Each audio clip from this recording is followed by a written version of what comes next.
Hello welcome to தேடி செல்வி channel. So இந்த video என்னென்னு பார்த்தீங்க அப்படின்னா, ஒரு சப்ஸ்கிரைபர் வந்து கமெண்ட் பண்ணியிருந்தாங்க. ஸோ அவங்கள்ட்ட வந்து கொஞ்சம் ஜுவல்ஸ் வந்து இருக்கான், அது வந்து நம்ம பணமாக மாற்றணும். ஸோ எங்கே வந்து மாற்றுறது வந்து பெஸ்ட்டாக இருக்கும் அப்படின்னு சொல்லி கேட்டாங்க. அப்படியே மாற்றணும் அப்படின்னா எவ்வளோ அமௌண்ட் வந்து எடுப்பாங்க, எவ்வளோ மைனஸ் பண்ணுவாங்க அப்படின்னு சொல்லிட்டு ஒரு சப்ஸ்கிரைபர் வந்து கேட்டாங்க.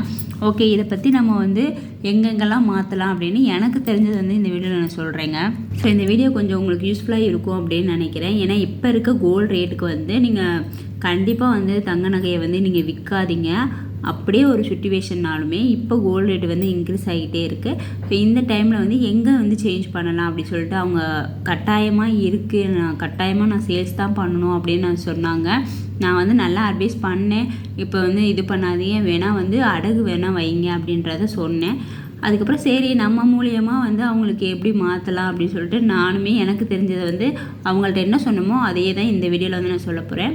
ஸோ இப்போ தான் நம்ம வீடியோ வந்து ஃபஸ்ட் டைம் பார்க்குறீங்க அப்படின்னா தேடி செல்வி சேனலை வந்து சப்ஸ்கிரைப் பண்ணிக்கோங்க. இப்போ வாங்க வீடியோக்குள்ளே போகலாம்.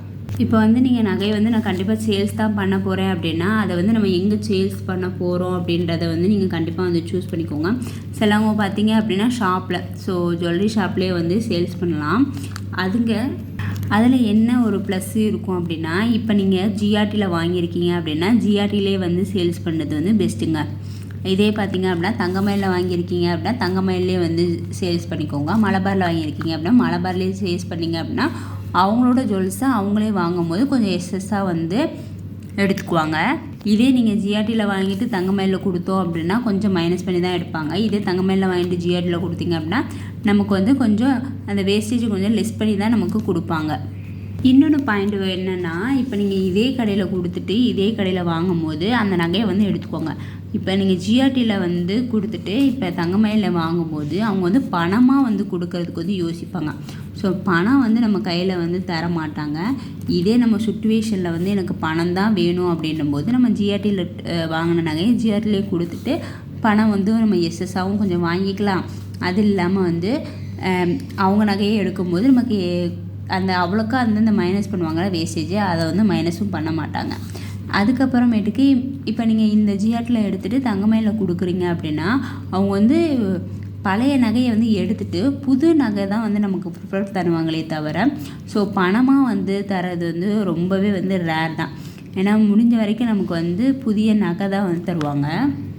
ஸோ எந்த கடையில் எடுத்திங்களோ அதே கடையில் வந்து கொடுங்க, அதுதான் வந்து நமக்கு பெஸ்ட்டு. இன்னொன்று பார்த்தீங்க அப்படின்னா, இப்போ நீங்கள் ஒரு நகையை வந்து வச்சுருக்கீங்க, அதை வந்து நான் என்ன பண்ணுறது கொடுத்துட்டு பணமாக வாங்கணும் அப்படின்னா கூட இந்த மாதிரி நகை ஆசாரி இருக்காங்களா, ஸோ அவங்கள்ட்ட கொடுத்தா கூட அவங்க வந்து அந்த நகையை எடுத்துகிட்டு பணமாக வந்து கொடுப்பாங்க. இப்போ நாங்கள் எங்கள் ஆசாரிக்கிட்டலாம் பார்த்தீங்க அப்படின்னா, இப்போ நான் காயின்லாம் வச்சுருக்கேன் அப்படின்னா அவங்க காயின் வந்து நம்ம கொடுத்துருவோம். இப்போ 22 கேரட் வந்து நான் காயின் வச்சுருக்கேன் அப்படின்னா அவங்கள்ட்ட கொடுத்துட்டு இன்றைக்கி மார்க்கெட் ரேட் என்ன இருக்குது அப்படின்றத கோல்டு ரேட்டுக்கு வந்து நமக்கு தந்துடுவாங்க. பட் நம்ம ஜிஎஸ்டி இதெல்லாம் வந்து பே பண்ணியிருப்போம்ல, அது எல்லாமே வந்து அவங்க அப்படியே கோல்டு ரேட்டு மட்டும்தான் நமக்கு தர மாதிரி இருக்கும். அதனால் நீங்கள் வாங்கின நகைக்கு பார்த்தீங்க அப்படின்னா ஒரு 5 இயர்ஸ் வந்து டிஃப்ரெண்ட் இருந்துச்சு அப்படின்னா நீங்கள் கட்டின ஜிஎஸ்டி வேஸ்டேஜ் பே பண்ணியிருந்தீங்க அது எல்லாத்துக்குமே டபுள் மடங்காக நமக்கு வந்து கிடச்சிரும். ஸோ இதை சொன்னேன், நகாசாரி இருந்தால் அவங்கள்ட்ட வந்து கொடுத்து பாருங்கள், அதெல்லாம் நீங்கள் எடுத்த கடையிலேயே வந்து கொடுத்து பாருங்கள். இன்னும் வேறவே என்ன இருக்குது அப்படின்னா, இப்போ அடுத்து பார்த்தீங்க அப்படின்னா கோல்டு பையர்ஸ்னால் அந்த தங்கத்தை வந்து வாங்குறதுக்காகவே வந்து சில நிறுவனங்கள்லாம் இருக்குது. இந்த அட்டிகா கோல்டு நீங்கள் விளம்பரம்லாம் பார்த்துருப்பீங்க, பார்த்தீங்க உங்களிடம் வந்து பழைய நகையை வந்து எங்கள்கிட்ட வந்து கொடுத்து பணமாக வந்து வாங்கிக்கலாம் அப்படி சொல்லுவாங்களா. ஸோ அந்த மாதிரி அட்டிகா ஷாப் வந்து இருக்குது.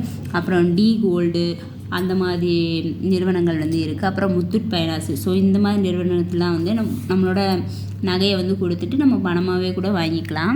இவங்கள்ட்டலாம் கொடுத்தீங்க அப்படின்னா குயிக்காக வந்து நமக்கு வந்து அமௌண்ட் வந்து தந்துடுவாங்க. ஸோ வெயிட் பண்ணுற மாதிரி இருக்காது. ஏன்னா அவங்கள்ட்ட வந்து அந்த கேரட் மிஷின் வந்து இருக்கும். அதில் வந்து இது என்ன கேரட்டு அப்படின்னு சொல்லிட்டு செக் பண்ணி பார்த்துட்டு நமக்கு உடனே வந்து பைசா வந்து தந்துடுவாங்க இவங்க.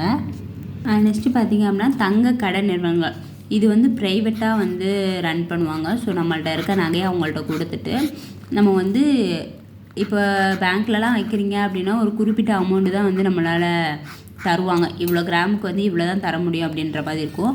பட் இந்த தங்கக்கடை நிறுவனங்கள்லாம் பார்த்திங்க அப்படின்னா எக்ஸ்ட்ராவே வந்து தருவாங்க. ஒரு கிராமுக்கு இவ்வளோ தான் அப்படின்ற மாதிரி இருக்காது, எக்ஸ்ட்ராவே வந்து நமக்கு நகை பணம் வந்து தருவாங்க. இப்போ நீங்கள் எந்த நகை எடுத்தாலும் சரி, அதை நீங்கள் கொண்டு போகிறதுக்கு முன்னாடி அது வந்து வெயிட் எவ்வளோ இருக்குன்றதை செக் பண்ணி பார்த்துக்கோங்க. அது வந்து 9 கேரட்டா, சாரி இப்போ தான் 9 கேரட் வந்திருக்கு, அது வந்து 18 கேரட்டா இல்லை 20 கேரட்டா அப்படின்றத கண்டிப்பாக வந்து செக் பண்ணி பார்த்துக்கோங்க. ஏன்னா அதுக்கு தகுந்த மாதிரி தான் ரேட் வந்து டிஃபர் ஆகும். இப்போ இதுக்கு வந்து ரேட் வந்து கூட இருக்கும், இதுக்கு வந்து ரேட் வந்து கம்மியாக இருக்கும். ஸோ இதை வந்து நீங்கள் செக் பண்ணி பார்த்துட்டு போங்க.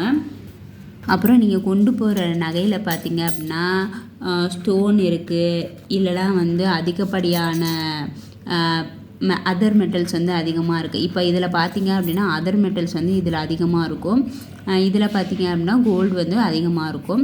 அந்த மாதிரி வந்து அதர் மெட்டல்ஸ் அதிகமாக இருந்துச்சு, அதுக்கு வந்து ரேட் வந்து கம்மியாக வந்து நம்ம கொடுப்பாங்க. இதே கோல்டு அதிகமாக இருந்துச்சு அப்படின்னா அதுக்கு அதிகமாக கொடுப்பாங்க. இந்த மாதிரி நிறைய அதர் மெட்டல்ஸ் இருந்துச்சு அப்படின்னா அது எல்லாமே நமக்கு கழிச்சிடுவாங்க.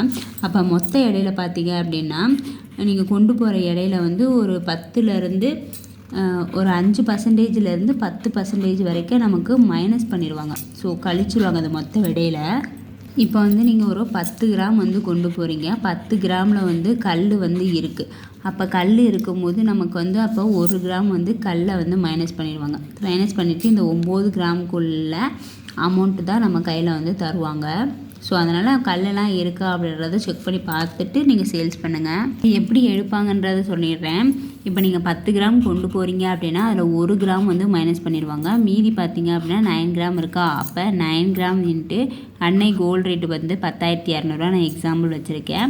அப்போ இன்ட்டு போட்டிங்க அப்படின்னா கொண்டு போகிற நகை வந்து 916 அப்படின்னா அதோட இன்ட்டு பண்ணிங்க அப்படின்னா ஒரு அமௌண்ட் வரும். ஸோ இந்த அமௌண்ட்டை தான் நம்ம கையில் வந்து பணமாக வந்து தருவாங்க. இதுக்கு பார்த்தீங்க அப்படின்னா 84,088 ரூபா, ஸோ 89 ரூபா வந்து வருது. அப்போ நமக்கு வந்து 84,000 வந்து தருவாங்க. ஸோ இதே வந்து 916னால நான் இந்த ரேட் வருது. இதே நீங்கள் 18 கேரட் வந்து கொடுக்குறீங்க, அப்போ 750 போட்டிங்க அப்படின்னா இதோட கொஞ்சம் கம்மியாகும். இதில் என்னென்னா இதோட லாங் டைமாக இருந்துச்சு உங்களுக்கு ப்ராஃபிட். இப்போ நீங்கள் வாங்கின நகை வந்து ஒரு 5,000 இருக்கும்போது கோல்டு ரேட் இருக்கும்போது வாங்கினீங்க அப்படின்னா இப்போ விற்றீங்க அப்படின்னா ப்ராஃபிட்டாக இருக்கும். இதே வந்து இப்போ தான் வாங்கியிருக்கீங்க, 9,000லாம் வாங்கியிருக்கேன், அதை வந்து நான் இப்போ விற்கிறேன் அப்படின்னா கண்டிப்பாக வந்து உங்களுக்கு அது வந்து நட்டம்தான்.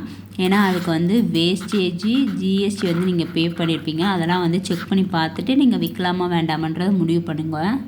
இதை பார்த்தீங்க அப்படின்னா பேங்க்கில் வந்து நீங்கள் அடகு வச்சு கூட நீங்கள் எந்த ஒரு இதுனாலுமே செஞ்சுக்கலாம். ஸோ பேங்க்கில் அடகு வச்சிங்க அப்படின்னா உங்களுக்கு வந்து பணம் வந்து உடனே வந்து தருவாங்க. பட் வந்து ப்யூரிட்டி மட்டும் செக் பண்ணி பார்த்துட்டு தான் தருவாங்க. அதுவே நீங்கள் பேங்க்கில் வைக்கிங்க அப்படின்னா பப்ளிக் பேங்க்கில் வந்து வைங்க. இதோட இன்ட்ரெஸ்ட்டும் வந்துமே ரொம்ப கம்மியாக தான். மினிமம் பார்த்தீங்க அப்படின்னா 8.5ல் மேக்ஸிமம் பார்த்தீங்க அப்படின்னா 11% தான் வந்து உங்களுக்கு இன்ட்ரெஸ்ட்டே வந்து இருக்கும்.